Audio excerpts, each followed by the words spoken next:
Hello నమస్తే, మీరు చూస్తున్నారు జిఆర్ విధాత న్యూస్. నా పేరు కింగ్ సతీష్. సో మనకు వచ్చేసి ఈ రోజు టాపిక్ బెట్టింగ్ యాప్స్ గురించి మనం ఆల్రెడీ నేను చెప్పుకోవడం జరిగింది. సో ఈ బెట్టింగ్ యాప్ వలలో చిన్న పిల్లలు లేదంటే చదువుకున్న వాళ్ళు ఎలా పడుతున్నారు, ఎందుకు పడుతున్నారు? అసలు బెట్టింగ్ యాప్స్ లో కొన్ని వేల కోట్ల రూపాయల ట్రాన్సాక్షన్స్ జరుగుతున్నాయి. సో అవన్నీ ఎలా జరుగుతున్నాయి? గవర్నమెంట్ కి దొరకకుండా, ఇన్కమ్ ట్యాక్స్ వాళ్ళు దొరకకుండా వీళ్ళు ఎలా మేనేజ్ చేస్తున్నారు? ఈ బెట్టింగ్ యాప్ అనేది మనం నిన్న చెప్పుకున్నట్టు ఒక 5-10 మంది ప్రమోట్ చేస్తే ఈ రేంజ్కి ఎదుగుతుందా, లేకపోతే దాని వెనకాల ఎంత మంది ఉన్నారు, అసలు ఇది ఎంత పెద్ద బ్లాక్ చైన్ అనేది మీకు ఈ వీడియోలో నేను క్లియర్ కట్ గా వివరించబోతున్నాను. సో వీడియో అయితే మొత్తం స్కిప్ చేయకుండా చూడండి. సో ఫస్ట్ నేను మీకు ఎక్స్ప్లెయిన్ చేసేది బెట్టింగ్ వాళ్ళలో ఎలా పడుతున్నారు, అది చిన్నపిల్లలు కానీ చదువుకున్న వాళ్ళు కానీ మీకు చాలా సింపుల్ గా ఎక్స్ప్లెయిన్ చేస్తాను. బెట్టింగ్ యాప్ అనేది ఓపెన్ చేసి కొత్తగా జాయిన్ అయిన వాళ్ళు అయితే ఎవరి కెపాసిటీని బట్టి, ఫర్ సపోజ్ మనం ఒక 1000 రూపాయలు వేసాం అనుకుందాం. ఇక్కడ మనం 1000 రూపాయలు వేస్తే మనకి ఇమ్మీడియట్ గా సెకండ్స్ లో మనకి 10,000 రూపాయలు వస్తాయి. సో మొదటిసారి మన యాప్ డౌన్లోడ్ చేసుకుని గేమ్ ఆడినప్పుడు మన ఒపీనియన్, అరే నిమిషంలో మనం 10,000 సంపాదించాము అనేది ఒక వలలో మనం చిక్కుకుంటాం. అందరూ కూడా మొదటి స్టెప్ లోనే ఒక వలలో పడిపోతున్నారు తెలియకుండా. సరే, నువ్వు 1000 రూపాయలు వేసావు, 10,000 వచ్చినాయి. ఆ 10,000 డ్రా చేసుకుని నువ్వు ఇమీడియట్ గా షాపింగ్ చేయగలవా? లేదు. నీకు నచ్చిన ఏమైనా కొనగలవా, తినగలవా? లేదు. సో ఈ 10,000ను డ్రా చేయడానికి కుదరదు. వాడు ఒక కూపన్స్ లాగో లేకపోతే ఇంకోటి ఏదో ఆఫర్ ఇస్తాడు. సో నువ్వు ఈ 10,000కి మళ్ళీ 10,000 తీసుకోవాలంటే ఇంకొక ఆఫర్ ఏదో ఇస్తాడు. అంటే నువ్వు ఈ 10,000 పెడితే నీకు 20,000 లేకపోతే 50,000 ఆఫర్ ఇస్తాడు. సో నువ్వేం చేస్తావు? ఈ 10,000 నీకు ఫ్రీగా వచ్చింది, నువ్వు అక్కడ పెట్టింది 1000 రూపాయలే కాబట్టి ఈ 10,000 ప్లస్ నీ 1000 కలిపి నువ్వు 11,000 వేస్తావు. సో ఆ 11,000కి మళ్ళీ వాడు ఏం చేస్తాడు? అక్కడ నీకు 25,000 నువ్వు గెలిచినట్టుగా చూపిస్తాడు. నేను చెప్పేది మీరు బాగా అర్థం చేసుకోండి. మీకు చూపిస్తున్నాడు అంతే, వాడు ఇవ్వట్లేదు మీకు. సో మీరు అలాగ 2-3 లేకపోతే ఒక 4 గేమ్లు ఆడినంత వరకు మీకు డబ్బులు వచ్చినట్టుగానే చూపిస్తాడు. సో మీరు అందులోంచి డ్రా చేయడం కుదరదు, మీరు ఎవరికి ట్రాన్స్ఫర్ చేయడం కుదరదు.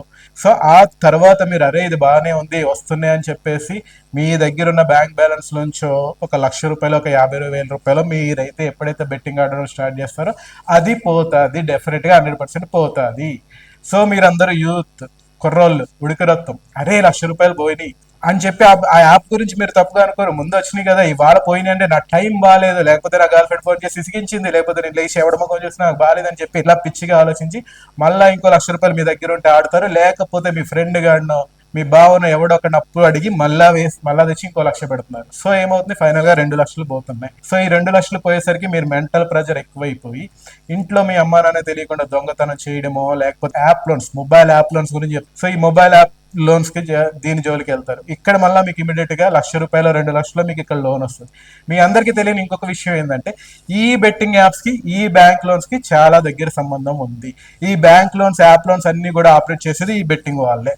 సో మీ దగ్గర డబ్బులు లేని పక్షంలో వాళ్ళు క్లోన్ యాప్ ద్వారా మీకు డబ్బులు అప్పిప్పించి మళ్ళీ మీతో బెట్టింగ్ ఆడిస్తారు. సో ఇలాగా మీరు తెలియకుండానే ఆ ఊబిలో కూరికిపోయి, ఆ వలలోంచి చిక్కుపోయి బయటికి రాలేక లక్షల రూపాయలు పోగొట్టుకుంటున్నారు.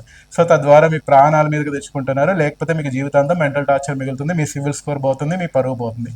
సో ఇన్ని వేల కోట్ల రూపాయలు ఇంతమంది బెట్టింగ్ ఆడుతుంటే ఈ ఇన్ని వేల కోట్ల రూపాయలు ట్రాన్సాక్షన్ జరుగుతున్నాయి కదా, ఇదంతా కూడా ఒక 5-10 మంది ఇన్ఫ్లుయెన్స్ చేయడం వల్ల ఇంత జరుగుతుందా? దీని వెనకాల ఎవరైనా బ్యాక్గ్రౌండ్ ఉందా అంటే ఇది చాలా పెద్ద చైన్, మీరు అసలు ఊహించుండరు.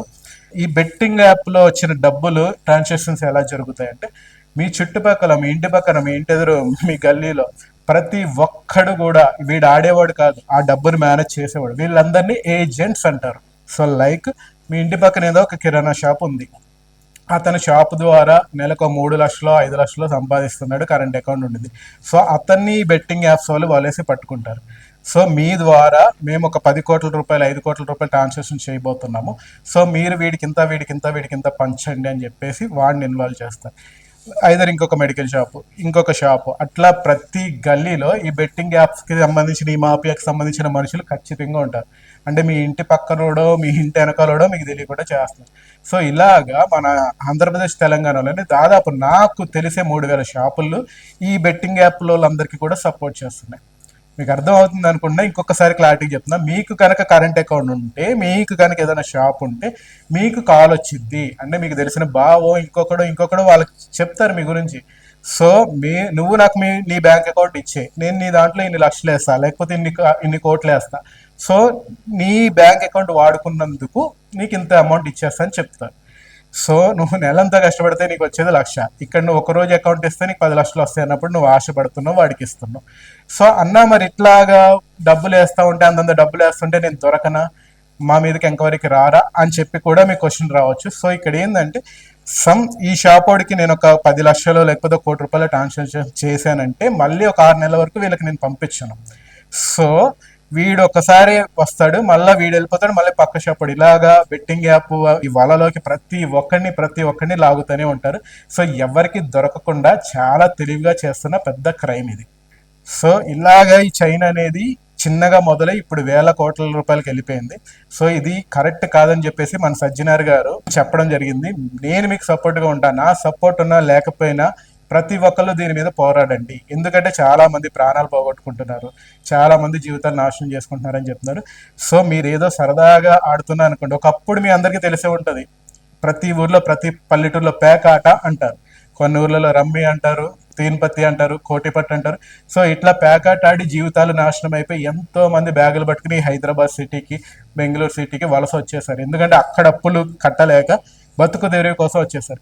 ఇప్పుడు ఆ పేకాట అనేది మనం జస్ట్ 100లోని 1000లోని జరిగితే, ఈ బెట్టింగ్ అనేది ఇప్పుడు మన ఫోన్ లాగా మనతోనే ఉంటే ఒక భూతం లాగా మన నుంచి వదలకుండా మన జీవితాలు నాశనం చేసేస్తుంది.